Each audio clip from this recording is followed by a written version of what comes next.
Bonsoir à toutes et bonsoir à tous. Une femme ce soir, elle s'appelle Mylène. Son nom de famille, je ne le connais pas, peut-être qu'elle nous le dira. En tous les cas, elle est connue sur les chaînes YouTube, sa chaîne YouTube sous Lumière sur les ondes. Et on va un peu parler de lecture d'âme, d'ascension, elle, avec comme des ailes. On va parler d'activation de la dimension d'ange terrestre. Vous avez 33 ans, Mylène. Et jusqu'à Oui, 29 ans, vous étiez là à aider les autres un peu. Non, c'est à quel âge que vous avez décidé de quitter votre boulot pour faire autre chose? oula, ça a été tout un processus. Il y a eu plein d'étapes en fait qui se sont vécues pour Mylène. Voilà, si je peux parler d'elle un petit peu à la troisième personne. On vit plein d'expériences qui fait que ça nous enrichit. Mais voilà, je dirais que vraiment la prise de conscience, elle n'est pas du tout liée à un travail que j'ai quitté. Pas du tout.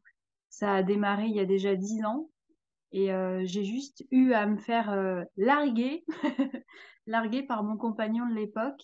Et c'est de là de vraiment que tout est parti. Après, les intuitions, je les avais déjà depuis toute petite. Je ressentais des perceptions, voilà, je sentais bien que j'avais un lien particulier avec les étoiles. Parfois, la nuit, enfant, je sortais carrément dans mon jardin et je regardais les étoiles. Donc voilà, il y a toujours eu quand même un lien particulier avec les mondes subtils. Mais vraiment, on va dire, le déclic, c'était il y a 10 ans. Et c'était, voilà, j'étais dans une vie bien installée avec un copain, un appartement, d'ailleurs pas très loin de chez vous, Joël. J'habitais à Soisy-sous-Montmorency. C'est drôle, hein. Ouais. Et puis voilà, ça s'est soldé vraiment par un abandon parce que ça a réveillé ça chez moi. Et ensuite, ça a été une bénédiction parce que tout ce qui nous arrive de difficile, ça a un cadeau caché. Et du coup, voilà, derrière ça, j'ai entrepris une quête personnelle qui s'est transformée en quête spirituelle. Et puis après, j'ai tenté de partager autour de moi des clés de conscience, des choses qui me faisaient sens et qui m'ont apporté vraiment du bien-être, de la quiétude, une sagesse. Et puis, j'ai essayé de partager ça au plus grand nombre. Et après, rendu public, ça fait vraiment 5 ans. Alors, la chaîne, elle existe depuis un an parce que voilà, au début, j'étais pas prête à aller sur YouTube. C'est tout un processus, ça aussi, de s'exposer. Mais voilà, au début, j'avais une petite page Facebook que je partageais, puis j'envoyais aussi régulièrement des articles que j'écrivais beaucoup la nuit à la presse galactique. Je sais pas si vous connaissez. Si, un peu, oui. Voilà. Et donc voilà, ça, c'est pas du tout parti d'un travail que j'ai quitté ou voilà, ça a vraiment été tout un processus et ça fait déjà maintenant 10 ans. Oui, vous dites que vous aviez le syndrome de l'imposteur, c'est-à-dire le fait de croire que on n'est pas, on se prend pour quelque chose. Voilà, donc vous vous posiez la question de savoir si vous étiez sur le bon chemin et vous canalisez. Alors, je ressens surtout mon âme avant de prétendre canaliser des maîtres, des énergies, etc. J'aime beaucoup l'humilité dans ma vie, je la cultive. Et donc, voilà, je pense qu'en ce moment, il y a énormément de choses qui nous sont proposées, notamment dans la spiritualité. C'est un mot même qui, aujourd'hui, malheureusement, est grandement abîmé. Maintenant, prétendre canaliser je vais pas vous dire que je canalise Jésus, Marie, les maîtres d'ascension. En tout cas, j'aime me relier à certaines énergies et j'aime ressentir tout ça en mon cœur. Et c'est mon cœur qui me traduit ce qu'il a envie de me traduire et après, je partage. Et après, voilà, chacun est libre d'interpréter comme il le souhaite s'il s'agit de Jésus, de Marie. Mais tout passe par mon âme et ça, je m'y emploie grandement parce que il y a vraiment du ménage à faire en ce moment là-dessus. Bon, vous dites que on peut retrouver la mémoire de l'âme. Comment vous avez retrouvé la mémoire de votre âme? C'est en partant du principe elle ne nous a jamais quittés, déjà. Parce que vouloir retrouver quelque chose, c'est avoir la croyance qu'on l'a perdu. Et on l'a pas perdu. C'est juste qu'on a oublié qu'elle était là. Et ça, c'est juste un état qu'il est intéressant de cultiver dans l'instant présent. Être présent à sa présence. C'est-à-dire quitter le monde des préoccupations, comme dit si bien Lulumineuse, et retourner à l'état de présence, c'est-à-dire l'état comme quand on était enfant, c'est-à-dire l'état d'émerveillement, de découverte. Voilà, la vie, c'est vrai que c'est pas un long fleuve tranquille, mais elle n'est pas non plus toute noire ou toute rose. Elle peut être juste une découverte de chaque instant. Pour pouvoir la découvrir, eh bien, il faut être simplement présent. Et là, on peut rencontrer ce que moi j'appelle la zone des miracles, c'est-à-dire une zone dans sa vie où il se passe de la magie, de l'âme agie, c'est-à-dire des synchronicités, on ressent certaines énergies et on est à l'écoute aussi des mondes du ciel, mais aussi à l'écoute de la nature.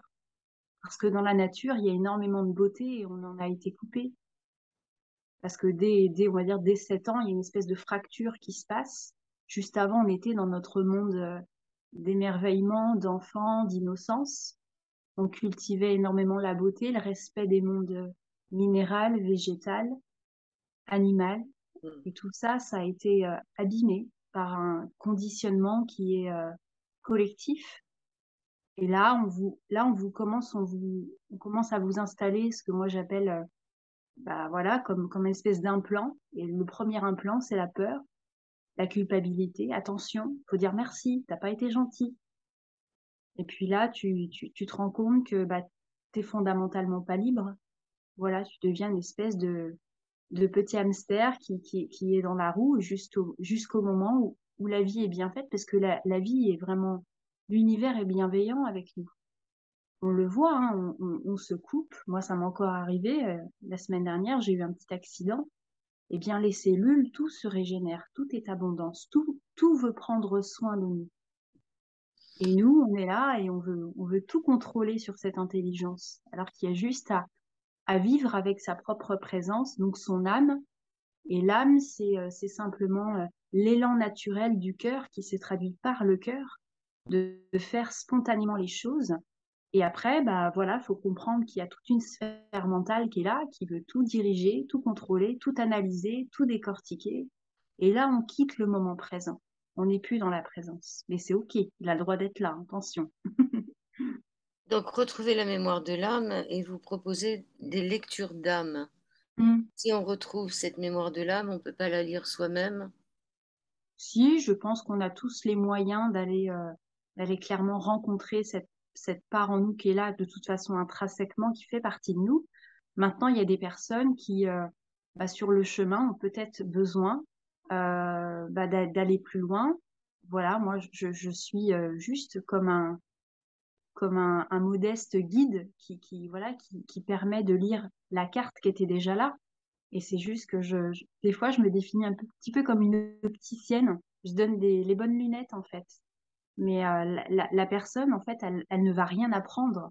Elle va juste se dire, je le savais. Voilà, moi, c'est vraiment mon souhait le plus cher. C'est surtout pas de dire aux gens, tu es fait pour ça, t'es né pour ça. Non, non. Surtout, souviens-toi de qui tu es.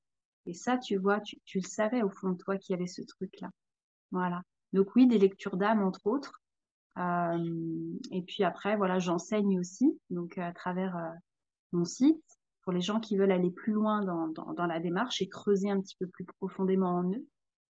Et voilà, et puis après, je partage sur YouTube aussi pas mal de choses. J'essaye de faire tout ce que je peux, en tout cas, pour aider les gens à, à reprendre conscience qu'ils sont importants. Et ça, pour moi, ça manque cruellement. On n'a pas assez dit aux enfants ô combien ils étaient beaux, ô combien ils étaient importants et ô combien ils comptaient pour ce monde. Et donc, quand on observe notre monde, notre planète, c'est pas que le monde va mal, c'est qu'il y a que des enfants blessés. La lecture d'âme, vous avez besoin d'une date de naissance, on est d'accord? Ouais. Oui, après, c'est vraiment le fluide, l'information, parce que donc tout est information. Et donc, à partir de la date de naissance, du prénom, eh bien là, je ressens une énergie. Et donc, je traduis cette énergie en mots et je la partage à la personne. Et là, voilà, après, la personne le reçoit ou pas. Chacun est libre après. Voilà, pour l'instant, ça fait 10 ans que je fais ça. J'ai jamais eu de, de personne qui me dit non, non, ça me parle pas. Et ça reste très aéré comme partage, c'est-à-dire que ce n'est pas de la prédiction, ce n'est pas de la prévision, c'est vraiment une information vibratoire qui renseigne la personne sur ses potentiels, aussi sur les défis que son âme va pouvoir rencontrer tout au long du parcours, les traits de caractère à alchimiser, parce qu'on a un grand travail d'alchimiste en tant qu'être humain, transformer nos peurs en amour, par exemple. C'est ce que disait il y a 2000 ans le maître Jésus, transformer le plomb en or, ça voulait dire ça. Donc, retrouver un petit peu l'alchimiste et ma part de responsabilité, non pas de culpabilité. Donc voilà, dans ces lectures d'âme, eh bien, il y a toute cette matière qui est fournie, qui va permettre à la personne, si elle le souhaite, de reprendre un petit peu sa vie en main et surtout sa part de responsabilité, de souveraineté au niveau de l'âme. Donc, ces lectures d'âme, il y a aussi l'ascension, elle comme les anges, activation de Oui. la dimension d'ange terrestre. Mhm. Donc ça, c'est un programme d'accompagnement dédié au collectif où je me connecte une fois par mois au format d'un direct. Aussi, les gens reçoivent un podcast qui accompagne le direct. Et puis voilà d'autres petites surprises aussi en cours de route. Et là, c'est plus pour les gens qui veulent vraiment recevoir des enseignements par les maîtres d'ascension. Donc là, pour ça, je m'appuie sur les 10 dernières années d'études que j'ai pu faire en étudiant les textes sacrés de toute forme de philosophie qui ont touché mon cœur et mon âme, notamment la voie du milieu, enseignée par Lao Tzu il y a maintenant une paire d'années. Donc je m'appuie voilà sur ça. C'est comme une mise à jour de ces enseignements-là qui malheureusement ont été un petit peu oubliés. Et aussi tout ce que j'ai le plaisir de recevoir par les maîtres d'ascension qui ne sont jamais très loin. Et voilà, et qui résonnent en chacun. Encore une fois, je ne canalise pas lors de ces rendez-vous-là. C'est vraiment une énergie de groupe. C'est le groupe ensemble qui fonctionne. Il y a une cohésion, une cohérence. Et on est comme un battement de cœur et on bat sur la même fréquence. Et là, c'est juste un partage et on reçoit vraiment des clés d'éveil, des clés de sagesse aussi. Et ensuite, voilà, le podcast, c'est un petit peu la synthèse de ce direct qui parfois dure 2 heures. Et les gens vont pouvoir s'appuyer là-dessus pour pouvoir, dans leur vie, pratiquer aussi certains outils qui nous sont enseignés. Voilà. Vous avez fait aussi une vidéo sur les galactiques, je sais plus le titre. Moi Euh, non plus. je vais avoir du mal à la chercher parce Non, que mais ne vous inquiétez pas, j'ai fait plein de choses, mais ça doit remonter à l'année dernière, peut-être, ouais. sur les étoiles, oui, je pense commencer à Ouais. voir, est-ce que c'est ici qu'est réellement ma maison? Je Ah oui, ouais. je me souviens maintenant, ouais. Bah, je pense qu'on le sent, depuis toujours, ça, il y a une espèce, en tout cas, moi, c'est comme ça que ça se vit pour moi, c'est il y a une espèce de souvenir non palpable, mais j'ai comme quelque chose en moi qui me dit il y a autre chose. Et ça, après, c'est très difficile à mettre des mots là-dessus, mais de toute façon, on voit bien que ce monde, il est dissonant. Ça nous fait mal au cœur de constater autant de souffrances animales, de voilà, la manière dont on prend soin du monde végétal, la manière dont est approché le monde minéral. Moi, ça résonne pas du tout en moi, cette approche-là sur cette planète. Donc, c'est que quelque part, je sens que j'ai dû fonctionner autrement à un moment donné, et pour ça, je pense que nous venons, oui, d'une autre sphère pour beaucoup d'entre nous. On vient de très très loin, et même les scientifiques aujourd'hui n'arrivent pas vraiment à expliquer la conscience. Donc, voilà, moi, en tout cas, ça apaise beaucoup mon cœur de me dire que il y a d'autres planètes et que j'ai pu évoluer sur d'autres sphères et que je reviens ici avec des choses à apprendre, certes, mais aussi un savoir qui est inné et on l'a tous. Et on revient aussi avec une qualité et elle est vraiment commune, c'est l'amour. Et l'amour, c'est ce qui va venir sublimer notre expérience sur la Terre. Donc, c'est vrai que ce monde est dissonant, c'est pas niais. Ça fait mal au cœur. Mais bon, je pense qu'on a suffisamment de force et de courage pour pouvoir bah, voilà, transformer les choses à notre niveau. Et donc, c'est ce que vous faites très bien. Moi, je fais de mon mieux aussi. Et chacun, on a une petite part du colibri. Donc, sentir qu'on vient d'ailleurs, c'est un sentiment qui est là, je pense, depuis enfant pour beaucoup d'entre nous. Mm. Oui, il y avait aussi une question que vous posiez aux gens qui écoutaient cette vidéo, c'est pourquoi la Terre? Est-ce qu'il y a une Mm. réponse? Pourquoi la Terre? Est-ce que c'est justement parce que c'est l'endroit où on peut donner de l'amour? Je pense que l'amour, ça peut se donner ailleurs aussi. Oui. Pourquoi la Terre? Pourquoi la Terre? Je pense que j'avais justement posé la question aux gens. Je les avais invités à mettre la main sur le cœur et de ressentir en eux-mêmes la réponse qui est personnelle, qui est intime pour chacun d'entre nous. Et je pense il y a un grand amour pour cette planète, vraiment. Et c'est vrai que ça pourrait être une autre planète, mais pour l'instant, dans l'instant présent, c'est celle-là. Et C'est notre, faisons avec les moyens qui sont les nôtres. c'est notre petit paradis. C'est notre Ouais, paradis, il n'est pas ailleurs. Vous avez fait des films aussi. Vous avez fait un premier film qui s'appelait À la rencontre d'une femme qui évoquait votre seconde naissance. ouais, c'est ça. Ah là, ça a été un sacré périple, effectivement. J'ai tourné ce film dans des conditions, euh, c'était une vraie surprise, parce que je suis partie en road trip dans les Pyrénées, et puis avec un téléphone, un trépied, je pensais faire juste des petites vidéos comme ça pour partager avec mes amis. En fin de compte, je suis rentrée à la maison avec une quantité d'images, et je me suis dit, là, je tiens un truc. Et voilà, et j'adore le montage depuis enfant, et je me suis dit, là, voilà, encore une fois, ce jeu de l'enfant qui s'amuse, en fait. Qui suis-je? En voilà une question. Une question que je me pose depuis que mon corps foule le sol de cette planète. Une question auquel ni mes parents, ni ma famille, ni mes amis, ni mon passé, ni mon environnement, mes professeurs, l'éducation, mes collègues de travail, mes patrons, tous les gens que j'ai croisés, même dans le développement spirituel, personnel, tous les mondes de ce monde n'ont pas répondu à cette question. Qui suis-je?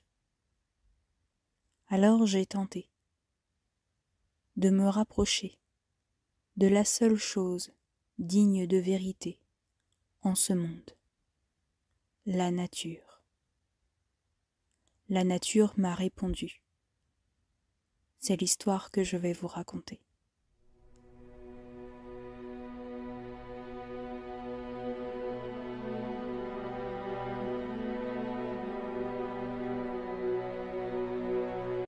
Et donc, j'ai monté un film en une semaine et j'étais contente pour la première fois de dire bah, qui est Mylène.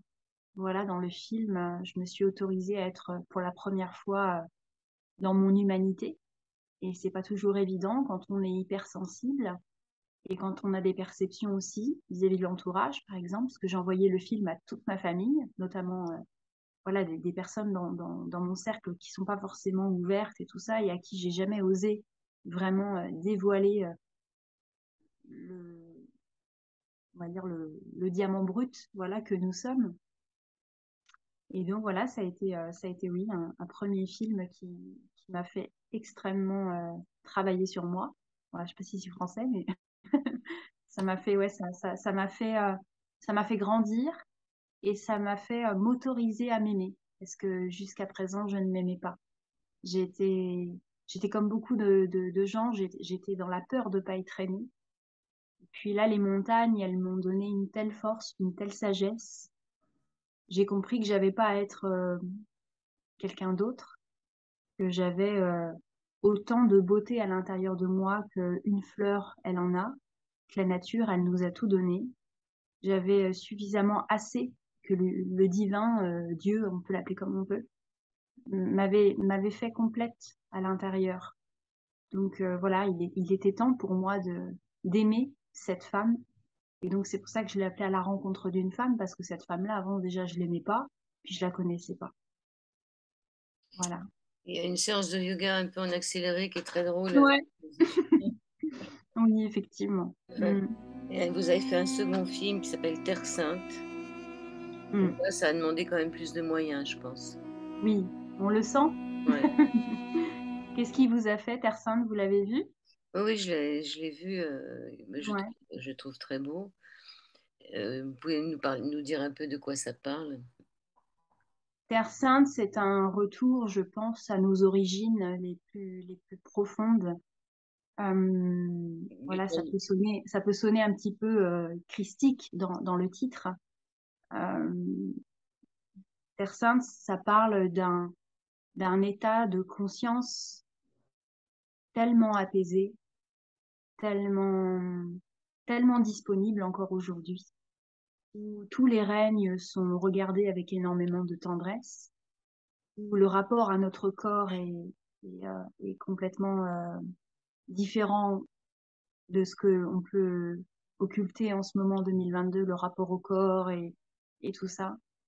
Et on retrouve dans Terre Sainte une énergie sacrée, je peux pas le dire autrement, qui crée en nous, en tout cas qui a créé en moi énormément d'ouverture sur la nature, sur la manière dont voilà je prends soin de moi et des autres.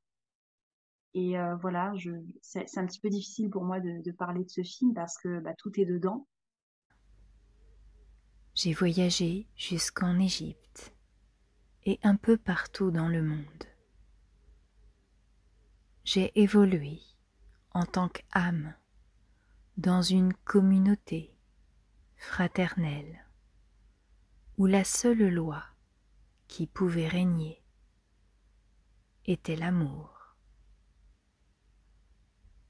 Aujourd'hui, je vais vous raconter mon histoire. Peut-être, si vous l'écoutez, la ressentez. Et Ce sont des Vestales au départ, ce sont des femmes, c'est des druidesses, des Vestales qui vivent ouais, à ce sont Sénarme. des femmes de lumière, voilà, que l'on sent que peut-être on a été un jour. Et donc, là où il a été dit que les Vestales étaient des femmes cloisonnées qui ne pouvaient pas enfanter, etc., moi, je l'ai pas du tout ressenti comme ça. Moi, j'ai ressenti qu'il y a eu effectivement des peuples qui vivaient ensemble, en fraternité, en communauté, et dans le respect du vivant et des lois naturelles de l'amour. Voilà. Et tout ça, bah, ça crée comme un espèce d'écosystème magnifique. Voilà, l'humain, il a le droit et il peut fonctionner avec les autres règnes, mais faut-il encore qu'il retrouve sa sagesse et, euh, et la noblesse aussi qu'il est, parce que la noblesse, ça ne veut pas dire prétendre être mieux que les autres. Non, la noblesse, c'est simplement de se relier au cosmos et de sentir que on est important, mais encore une fois, pas dans un truc égotique. On est important dans le sens où on a quelque chose à faire sur cette planète. Et c'est pas pour nous qu'on le fait, c'est pour plus vaste et plus grand que nous-mêmes. Donc voilà, Terre Sainte, j'ai tenté effectivement dans des conditions assez difficiles de réalisation aussi, parce que je vis en Gironde et j'ai été touchée de plein fouet par ces incendies. Mais j'ai pas lâché. J'ai dit là, je vais aller au bout de mon film. J'avais dit le 15 août et le 1er août, j'étais à ça d'être évacuée par les pompiers avec les dashs, les fumées, tout ce que ces événements nous ont fait vivre. Mais j'ai dit j'irai au bout et je suis contente parce que il a fait du bien à beaucoup de monde apparemment. Oui, je crois que vous avez une vidéo où on voit le feu tout autour et il épargne votre maison. Mm. C'est vous, ça? Ouais. Oui. Ouais. Il y a le ciel bleu au-dessus de la maison avec les oiseaux et tout autour de moi, c'est le chaos. Ouais, incroyable. Euh, Septembre, vous ressentez comme on ressent tous que finalement, on est au bord de péter un câble. Ouais. Bah ouais, il y a aussi dans le ciel énormément de matière, comme je dis, c'est-à-dire que les planètes, même entre elles, ne sont pas d'accord. On parle d'opposition en astrologie, on parle de conjonction. Donc si déjà dans l'univers, les planètes entre elles ne sont pas d'accord, imaginez bien que les hommes, je dis les hommes, hein, les humains, subissent entre guillemets ces courants-là. Donc c'est pas nier qu'il y ait des tensions, que ce soit tendu, comme je l'explique. Mais on a toujours le choix. C'est vrai qu'on peut observer que c'est tendu, mais tout ce tumulte extérieur, on n'est pas obligé de le subir non plus. C'est vrai que c'est pas nier, c'est compliqué, ce qu'on essaye de nous vendre, la peur, toujours la peur de toute façon, c'est toujours la peur. Et vous allez manquer, il faut réduire l'abondance, tout ça, tout ce qu'on entend en ce moment. Et l'abondance, c'est cet oxygène que l'on respire, c'est déjà l'abondance. La vraie abondance, c'est quoi? C'est pas tout ce qu'on nous vend, tout ce système, toutes ces sociétés de consommation. C'est pas ça. Déjà l'abondance d'oxygène. Et en fait, c'est de s'apercevoir que on n'a jamais manqué, que la vie, l'univers, les étoiles ne nous ont jamais laissé tomber. À partir du moment où on sait bien se relier à la source, à sa reliance, parce que je pense que ça va être très compliqué hein, pour les gens qui n'ont pas fait cette démarche d'ouverture du cœur et d'ouverture à une plus grande intelligence. Ça va être très compliqué pour les gens très cartésiens, très, voilà. Ça va être vraiment, moi j'ai beaucoup d'empathie pour ces gens-là. Mais maintenant, septembre, pour les gens qui nous écoutent, j'imagine qu'ils sont dans cet éveil de la conscience. On n'est pas obligé de subir ces énergies, on peut se positionner en bon souverain et en être de noblesse en disant, écoute, là, ce que tu me proposes, la peur, l'inquiétude, toutes ces entités négatives, là, moi, j'en veux pas dans mon champ. Merci. Tu sais, c'est comme si on te propose un fruit pourri, une clémentine pourrie. On te dit, tu la veux, hein, tu vas la manger, hein. Bah non, moi, j'en veux pas. Par contre, c'est pas ni, elle est là, elle existe, elle a le droit d'exister. Je suis pas en lutte avec ça. Je veux même pas me battre avec ça. Vas-y, cultive tes clémentines pourries, propose-les à qui tu veux, mais moi, j'en veux pas dans mon cœur et dans mon estomac. Donc, effectivement, euh, c'est un état complètement aéré. Et vous savez, je ne sais pas si vous connaissez le maître Peter Donov, qui était un grand maître d'initiation et d'enseignement. Il a vécu, entre guillemets, à l'époque où il y avait des guerres et tout ça. Et un jour, il y a un journaliste qui lui dit, mais monsieur Deneuve, comment avez-vous vécu la guerre, la pénurie, tout ce qui s'est passé? Il a dit, mais moi, j'ai pas vécu tout ça, hein. Moi, j'étais dans les montagnes avec mes initiés, je faisais des exercices, à l'époque, on va dire, du tai chi, voilà, il se reliait vraiment à la source. Il n'a pas vécu tout ce cauchemar. Même le confinement, moi, souvent dans les interventions, me pose action. Alors, toi, en tant que, entre guillemets, être éveillé, comment tu l'as vécu? Moi, j'ai pas vécu un confinement, hein. Moi, j'ai vécu un moment dans ma vie, une expérience qui a été une méditation de chaque instant. Mais tout est une question de perception, encore une fois. Donc, c'est vrai que on peut partager, comme je l'ai fait aux gens, un bulletin météo sur les énergies. Mais la démarche, en tout cas, qui est la mienne, c'est de proposer, surtout, un état qui va permettre de rejoindre la paix. Voilà. Il y a ce qu'on nous dit, il y a ce qu'on nous vend, il y a ce qu'on veut nous faire manger, la peur, mais il n'y a pas que ça à manger. Voilà. Tu as le droit de faire un jeûne aussi, tu sais, de la peur. T'es pas obligé. Oui, il y a une abondance de mauvaises nouvelles, ça c'est certain, Voilà, c'est mais ça. je suis d'accord avec vous. Donc, votre but maintenant, c'est de faire des films. C'est C'est de continuer à faire ce que j'ai toujours fait, c'est-à-dire bah, utiliser les moyens qui sont les miens, c'est-à-dire les films, faire peut-être d'autres petites vidéos comme celle qui va sortir dimanche. Je vais faire de mon mieux, c'est surtout ça. Ce que j'ai à faire, c'est de faire de mon mieux. Et après, tous les moyens qui seront en affinité avec l'élan du cœur, eh bien, c'est ça qui me sera proposé de créer. Donc oui, des films, je vais continuer à enseigner, et puis j'aimerais bien peut-être plus tard faire pourquoi pas, si les conditions nous permettent, des conférences aussi, avec des projections de films peut-être juste derrière, et ouvrir un petit peu plus, voilà, et découvrir aussi tout ce que je ne connais pas encore de mon âme, parce que je crois que c'est le chemin et la quête d'une vie, de se découvrir. Moi, je me découvre encore un petit peu tous les jours, je découvre comme une enfant des choses que je connaissais pas qui vont me plaire, et je joue et je m'amuse, et c'est ça qui nous est proposé. On peut vivre avec ce que moi j'appelle l'ange de la légèreté. C'est s'imaginer qu'avec nous, il y a un ange qui s'appelle la légèreté, et tous les jours, il te fait des petites suggestions et il te propose voilà, de jouer à travers une idée, un truc que tu voudras créer. Et juste après, l'élan du cœur de partager. Et comme je dis, je propose et les âmes disposent. Voilà. Pour cet ange de la légèreté qui nous accompagne, eh ben, j'aimerais bien qu'il soit là en septembre, octobre et les mois qui suivent. Il est déjà là, en fait.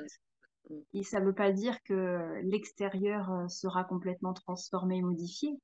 Mais ce qu'il est important de comprendre, c'est que cet ange-là, il est bon de le faire vivre à l'intérieur de soi, encore une fois. Et en fait, là, le travail alchimique collectif qui nous est proposé, c'est énorme et c'est magnifique, parce que est-ce qu'on va laisser encore une fois l'extérieur modifier notre condition intérieure? Parce que c'est à partir de notre intériorité qu'on pourra transformer l'extérieur. C'est quantique. Donc, si on prend par exemple 7 milliards d'humains là maintenant, qui sont tous en méditation et en paix profonde avec ce qui est, et qui sont vraiment mais reliés à la source, que tout est, il y a un plan au-dessus du plan, quoi. Voilà, effectivement, il y a un plan un petit peu machiavélique, une espèce de cacophonie qui nous fait mal dans les oreilles avec tout ce bruit-là. Mais ils peuvent pas maîtriser la symphonie du divin. C'est pas possible. Ça, ils peuvent pas le faire. Mais pour ça, il faut encore avoir la volonté, mais la vraie volonté. Pas la petite volonté, bon, faut que je fasse une petite méditation pour contribuer à la paix dans le monde. Non, non, non. La vraie volonté d'être à la paix dans mon monde intérieur. C'est à partir de mon monde intérieur que je vais pouvoir générer une énergie qui va en fait transformer la ligne de temps sur laquelle peut-être on est dirigé en ce moment, parce qu'il y a plusieurs lignes de temps. Et ça, c'est un travail collectif. Donc chaque petite prise de conscience est importante. Chaque petit ajustement dans la vibration au quotidien, c'est important, puisque tout ça va contribuer à la ligne de temps sur laquelle on va aller collectivement. Voilà.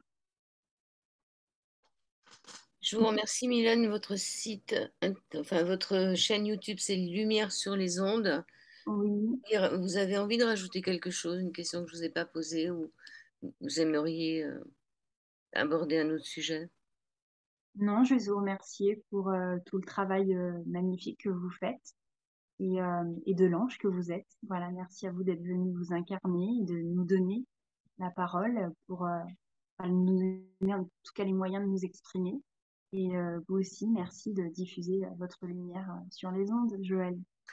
Et merci à vous de toutes ces vidéos. J'en ai regardé quelques-unes. C'est pas mal, quoi. Je veux dire, vous êtes active, c'est bien. Vous êtes Je vous une remercie. activiste, une activiste de la spiritualité, c'est ce qu'il faut faire. Disons qu'on essaye de partager. Après, c'est vrai, quand j'entends vous êtes médium, vous êtes tout ça, ça résonne pas en moi, parce que moi, je me perçois plutôt comme surtout une humaine. J'ai envie d'être proche des humains. J'ai pas envie d'être voilà, cloisonnée encore une fois, dans des rôles où on va porter la casquette du médium, etc. Moi, j'ai envie vraiment d'être proche des gens et de leur dire, oui, oui, je suis une humaine comme toi. Par contre, voilà, il y a des capacités en toi, il y a des capacités en moi.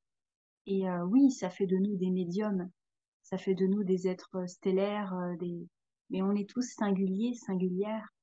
Et voilà, moi, si je pouvais nommer ce que je suis, ce serait étoile filante. Je passe. dans le ciel des gens susceptibles d'ouvrir un petit peu les yeux. Et puis voilà, j'essaye modestement de diffuser de la lumière. Mais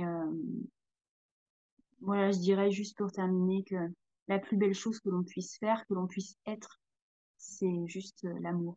C'est tout. Voilà. On peut s'éviter de nombreuses épreuves si on sait se relier à la nature. Et donc, je vais avancer comme ça dans la forêt et là, je vais m'asseoir au bord de l'eau et puis je vais voir des petits reflets lumineux et là, oui, je vais percevoir avec mes yeux les êtres de la nature et ils sont nombreux et ils souffrent aussi beaucoup parce que de ce que j'ai pu ressentir, ces énergies-là qui prennent soin de notre terre-mère, ils sont dans ce souci de nous voir pleinement heureux et épanouis. Et il y a beaucoup de tristesse dans ces mondes-là de ressentir qu'on a été coupé de ça. On s'est détourné complètement. On sait même plus approcher les arbres avec humilité, respect. Voilà, on approche un arbre, on se dit bah, c'est un arbre et on pense pas qu'il a passé des hivers et que ça a été dur et que waouh, c'est quand même c'est un être magnifique. Enfin, c'est mon raisonnement, il est peut-être un peu bizarre, mais moi je goûte tous les jours dans ma vie à la beauté. Et la vraie beauté, elle est là. Elle n'est pas dans avoir le corps parfait, supprimer sa cellulite. Voilà. Si tu savais, mon ami, la beauté, quand elle est partout autour de toi. Et voilà. Même la petite abeille, la On petite dit, mouche. on dit que c'est la beauté qui va sauver le monde. Ouais, la beauté. Et c'est surtout, je pense, ce qui va sauver l'amour, c'est le pouvoir de l'amour et non l'amour du pouvoir.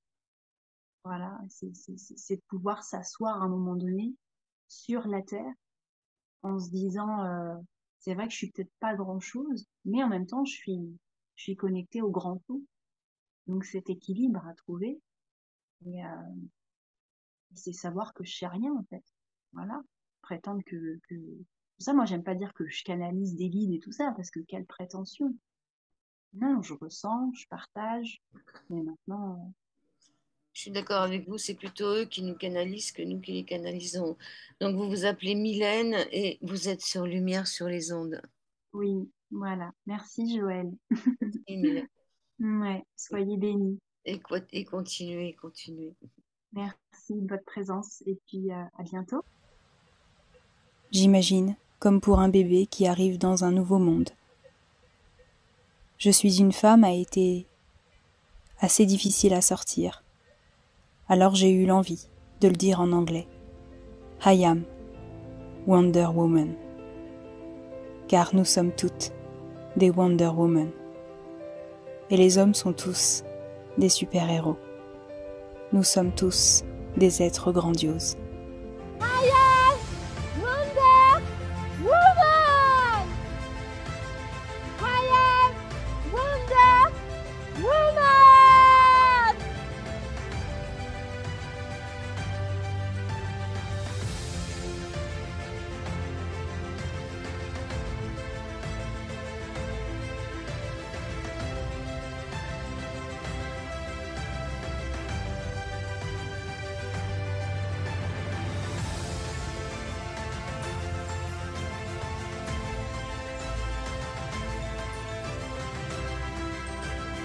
Un cri libérateur, un cri qui fait du bien.